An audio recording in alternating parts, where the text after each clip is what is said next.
KPK mulai selidiki dugaan korupsi kereta cepat Jakarta-Bandung atau WUSH. Sementara itu, mantan Menko Polhukam Mahfud MD mengaku siap jika dipanggil KPK untuk memberi keterangan terkait dugaan korupsi kereta cepat.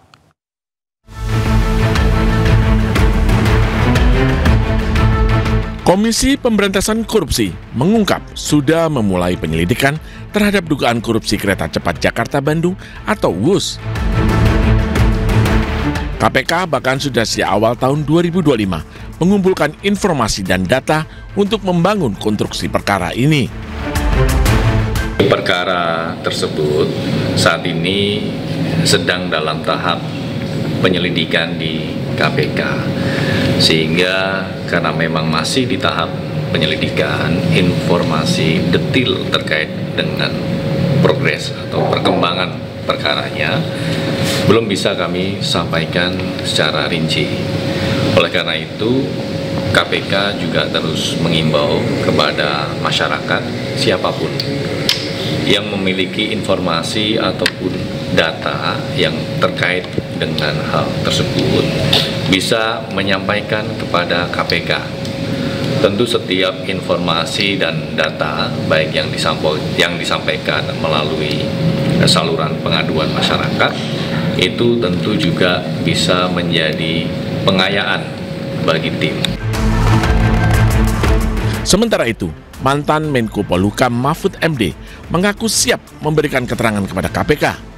Mahfud merupakan salah satu pihak yang vokal menyuarakan dugaan penggelembungan anggaran dalam pembangunan WUSH. Iya, kalau dipanggil saya akan datang. Kalau saya disuruh lapor ngapain? Yang saya laporkan itu KPK udah tahu. Kenapa? Karena sebelum saya ngomong, sudah ramai duluan kan. Saya ngomong karena udah ramai.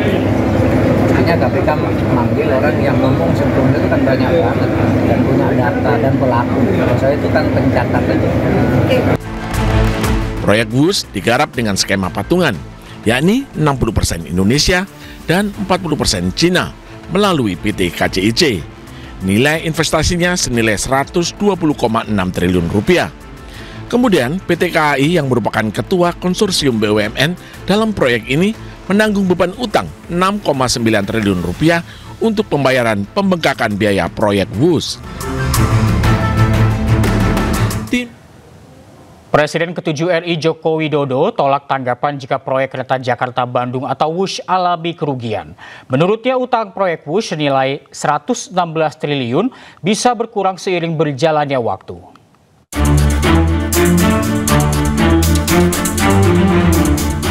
Disebut-sebut sebagai orang yang paling tahu tentang proyek kereta cepat Jakarta-Bandung atau WUSH, Jokowi akhirnya buka suara. Jokowi menyebut proyek WUSH dibangun untuk mengatasi kemacetan di Jakarta dan Bandung sekaligus meningkatkan produktivitas masyarakat. Mantan Gubernur DKI Jakarta itu juga menolak jika ada yang beranggapan jika WUSH mengalami kerugian. Transportasi massal, transportasi umum itu tidak diukur dari laba, tetapi adalah diukur dari keuntungan sosial. Social return on investment. Apa itu? Misalnya pengurangan emisi karbon,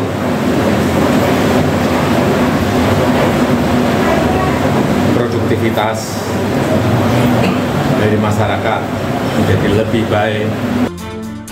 Terkait polemik utang yang kian membengkak, Jokowi menyebut utang tersebut bisa berkurang seiring berjalannya waktu.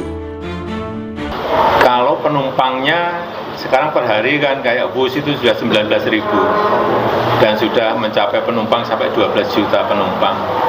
Itu kalau setiap tahun naik orang berpindah, ya kerugiannya akan semakin mengecil.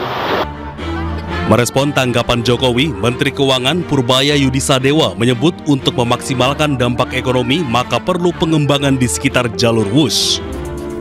WUSH sebetulnya ada misi regional development juga, tapi yang regionalnya belum dikembangkan, mungkin di mana ada pemberhentian di sekitar jalur WUSH supaya ekonomi sekitar itu mungkin dikembangkan ke depan. Diresmikan Jokowi akhir 2023, proyek kereta cepat Jakarta-Bandung menelan anggaran hingga 118,37 triliun rupiah. 2 tahun beroperasi namun belum mendatangkan laba. Kini negara terjerat utang kepada Cina hingga mencapai 116 triliun rupiah. Sejumlah tokoh mendesak agar KPK segera mengusut dugaan penggelembungan dana proyek ambisius itu. Tim Liputan iNews melaporkan. Sementara itu, kasus ijazah palsu Presiden ke-7 Joko Widodo kembali mangkir dalam sidang mediasi gugatan citizen lawsuit. Sementara itu, kuasa hukum penggugat Andika Dian Prasetyo ancam akan geruduk Pengadilan Negeri Solo jika tak berani hadirkan Jokowi.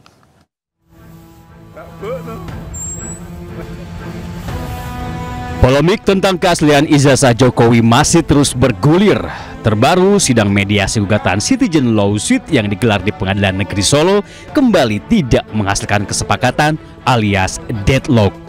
Pada sidang ketiga ini, Jokowi, Rektor dan Wakil Rektor UGM selaku tergugat 1, 2, dan 3 kembali mangkir dari persidangan, yang artinya sidang mediator ini kembali gagal.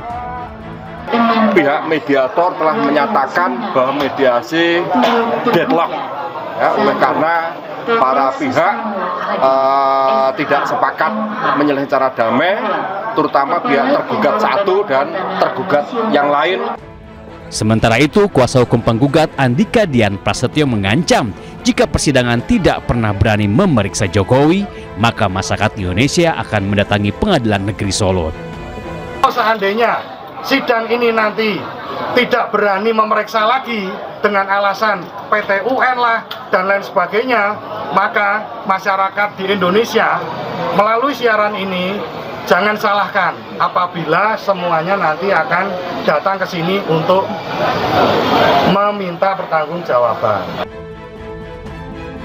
Diketahui Jokowi dan 2 tergugat dari pihak UGM tidak pernah hadir dalam persidangan dan hanya diwakili kuasa hukum masing-masing.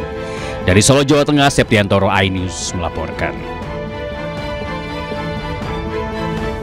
Dan pemirsa, selanjutnya iNews akan dibawakan oleh rekan Bernadetta Ginting. Selamat siang, Deta. Selamat siang, Reza. Ya, Deta, ada informasi apa di segmen berikut ya? Betul sekali, kita memiliki informasi di segmen selanjutnya dari sakit hati sang istri berselingkuh. Seorang suami di Sragen, Jawa Timur merobohkan rumahnya dengan alat berat. Simak informasinya usai jeda.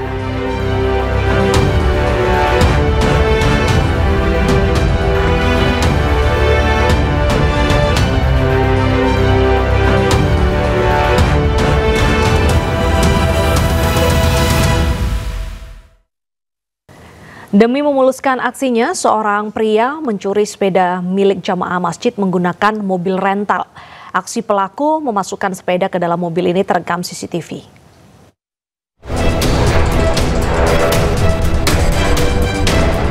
Aksi pencurian sepeda milik jemaah di Masjid Dusun Pakikingan, Desa Macinibaji, Kabupaten Goa, Sulawesi Selatan terekam CCTV. Pelaku memantau situasi dengan berpura-pura masuk ke teras masjid.